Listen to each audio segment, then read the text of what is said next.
আল্লাহ পাক পরে বলছেন, শুনে নাও, শুধু মোমেন হলে হবে না, ইমানের কলমা পড়ে লাশ সাহেব বসে আছে। আল্লাহ বলে না, কে বলেছে? আল্লাহ বলছেন জান্নাতের ওয়ারিস তাদের বানাই, আল্লাযীনা হুম ফীহি সালাতিহিম খাশিউন। জান্নাতি হবে তারা নামাজের ভেতরে খুশু খুশু আর বিনয়ের সাথে নামাজ আদায় করবে যারা। সুবহানাল্লাহ বলবেন না? বলে হুজুর খুশু খুশু আবার কি নামাজিতে পড়ি না? আমরা নামাজই পড়ি না, আবার কোথায় খুশু খুশু? ও তো অনেক পরের ব্যাপার। ভাই নামাজ পড়ো না, পড়ো, এখনো সময় আছে। যুবক ফিরে এসো, দুনিয়াটা বড় ফিতনার মধ্যে ডুবে আছে। তোমার হাতে মোবাইল তোমাকে শেষ করে দিচ্ছে, অ্যান্ড্রয়েড সেট তোমাকে শেষ করে দিচ্ছে, যুবক কিরাম তোমাকে শেষ করছে, ফ্রি ফায়ার তোমাকে শেষ করছে, মেয়ের নেশা, যুবতী নারীর নেশা তোমাকে শেষ করতেছে, তোমাকে জাহান্নামের খোরাক বানাচ্ছে। তুমি বোঝো না রে যুবক। এজন্য আমি আপনাদের সবাইকে বলতে চাই, বিশেষ করে আমার যুব শ্রেণীর ভাইদেরকে বলতে চাই, এই যুবকদের দ্বারাই ইসলামের উন্নতি হয়েছে, প্রচার প্রসার হয়েছে। যেই যুবকগুলো হলো খালিদ বিন ওয়ালিদের উত্তরসূরি, সেই যুবকগুলো এখন বর্তমানে বিড়ালের বাচ্চার উত্তরসূরি হচ্ছে মনে হচ্ছে। ও মনে হচ্ছে বিড়াল করতেছে। নামাজ পড়বে কি হুঙ্কার দিয়ে নামাজে যেতে হবে, নিজে নামাজ পড়বো, সন্তানকে নামাজের জন্য বলবো, বন্ধুকে নামাজের জন্য বলবো।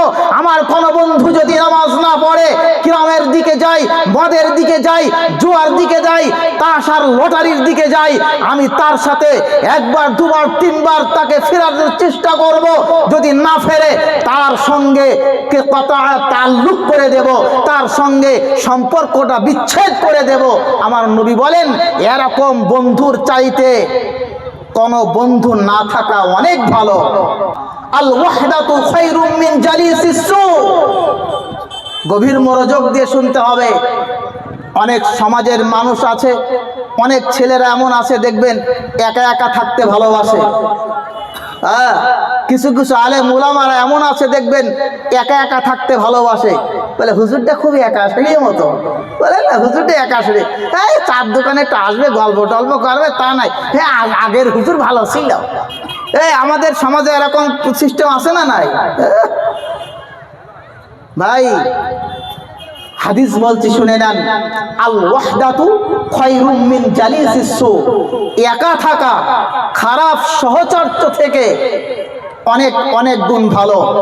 তুমি থাকবে বসে আর তোমার সামনে একটা ছেলে বিড়ি খাবে বসে বসে, তুমি একজন আলেম, তোমার সম্মানটা সে দিল না, তা সেই জায়গায় তুমি বসে থাকবা? সেই জায়গায় বসে বসে থাকবা তুমি? তোমার ইজ্জত তুমি বোঝো। প্রত্যেকটা মানুষের একটা ইজ্জত আর সম্মান আছে, পার্সোনালিটি একটা বলে জিনিস আছে। আমাদের সমাজের যুবকদের আজকে পার্সোনালিটি নেই, মানুষত্ব নাই। আজ থেকে 20 বছর আগে চলে যান, যুবকদের ভেতরে মানার পায়দা মাদ্দা ছিল। আব্বাকে সম্মান দিত, মাকে সম্মান দিত, গুরুজনকে সম্মান দিত। এখন মা বাপকে চেনে না, গুরুজনকে চেনে না, সমাজের বড়দেরকে চেনে না। ছেলেগুলো যেন কেমন দিশেহারা হয়ে যাচ্ছে, উন্মাদ হয়ে যাচ্ছে। কেন রে ভাই, কেন উন্মাদ হয়ে যাচ্ছে? তাদেরকে ফিরাতে হবে, আমাদের দায়িত্ব। আমাদের সকলে দলবদ্ধভাবে এই সমাজটাকে সংস্কার করতে হবে। আপনার সামনে যদি আপনার ছেলে অন্যায় করে, আপনাকে প্রতিবাদ করতে হবে। আজকে আমার সমাজের একতা নাই, আজকে আমার গ্রামে, আজকে আমার মহল্লায় একতা নাই। আমরা আমার নিজের গ্রামের কথা বলি, আল্লাহর কসম করে বলি, আমার লাইফ এখন 34 বছর বয়স। এই 34 বছর বয়স পর্যন্ত দেখি নাই কোনোদিন কোন বিবাহেতে একটা মাত্র বক্স বেজেছে, হয় নাই। টাকা আলহামদুলিল্লাহ লাখ লাখ কোটি কোটি মিলিয়ন টাকার মালিক আমার গ্রামে আলহামদুলিল্লাহ আছে। এমন কোন বাড়ি নাই যে বাড়ি 2-3 জন বাপ বেটা বিদেশে যায় নাই, দুবা সৌদি কাতার 18 বছর 20 বছর 10 বছর 12 বছর করে বাইরে আছে। ঘর বাড়ি দেখলে আশ্চর্য হয়ে যাবেন, প্রতিযোগিতা মনোভাব। কিন্তু কোনোদিন কোন বিয়েতে তারা ওই বক্স নিয়ে আসে নাই, ডিজে বক্স বাজিয়ে বাচ্চাগুলো নাচে নাই। আর আমাদের 2 টাকা হবে না হবে, আগে বক্স নিয়ে আয়, আগে বক্স নিয়ে আয়। যেই ছাদের ওপরে বক্স চলবে, বিবাহের অনুষ্ঠান হোক, যেই অনুষ্ঠানই হোক না কেন, যদি আপনার গানের অনুষ্ঠান হয়, কোনো বক্সে গান বাজে ছাদের ওপরে, আপনি বলেন ওই ছাদের ওপর দিয়ে আল্লাহর রহমত মাটিতে নামবে? বিবাহ শুরু হলো হারাম দিয়া। বিবাহটা হলো একটা অবৈধ সম্পর্ককে বৈধ করা, অবৈধ সম্পর্ককে বৈধ করা। একটা ছেলে আর একটা মেয়ের মধ্যে যে অবৈধ সম্পর্ক ছিল, সেই সম্পর্কটারে বৈধ করার নাম হচ্ছে বিবাহ। আল্লাহর কালামের মাধ্যমে, ইজাব ও কবুলের মাধ্যমে বিবাহ বন্ধনে আবদ্ধ হবে। এরকম একটা বরকতময় মজলিস। আর এই বরকতময় মজলিসের স্টার্টিং হচ্ছে আল্লাহর কোরআন দিয়ে নয়, নবীর হাদিস দিয়ে নয়। এই মজলিসটা শুরু হচ্ছে, স্টার্ট হচ্ছে হারাম কাজ দিয়া। আপনি বলেন, আপনি বোঝেন আর না বোঝেন, এতটুকু তো বোঝেন, এই ন্যূনতম জ্ঞানটা তো আপনার আছে। এগুলো বাদ্যযন্ত্র শরীয়তে হারাম বলে ঘোষণা হয়েছে। আমার আল্লাহ পাক রব্বুল আলামিন বলেন, 1 নম্বরে হলো কদ আফলাহাল মুমিনুন আল্লাযীনা হুম ফি সলাতিহিম খাশিউন, নামাজে মনোযোগী হতে হবে। 2 নম্বরে জান্নাতে যাওয়ার গুণ হলো ওয়াল্লাযীনা হুম আনিল লাগবি মুরিদুন, যেই কথা, যেই কাজ তোমার দুনিয়ায় না কোনো উপকারে আসে, না কোনো আখেরাতের কাজে আসে, এরকম কথা ও কাজ থেকে নিজেকে দূরে রাখতে হবে। আমি আপনাদের কাছে প্রশ্ন করতে চাই, বলুন 1000টা গান শুনলে পারে নিত্য নতুন যে গান আর ড্যান্সগুলো হয়, এইগুলো যদি আপনার বাড়িতে বাজানো যায়, আমার যুবকেরা যদি শোনে, তাহলে 1000 গান শুনলে পারে 10টা নেকি হয়? আমি বলতে চাই, 1000 গান শুনলে হবে? হবে না।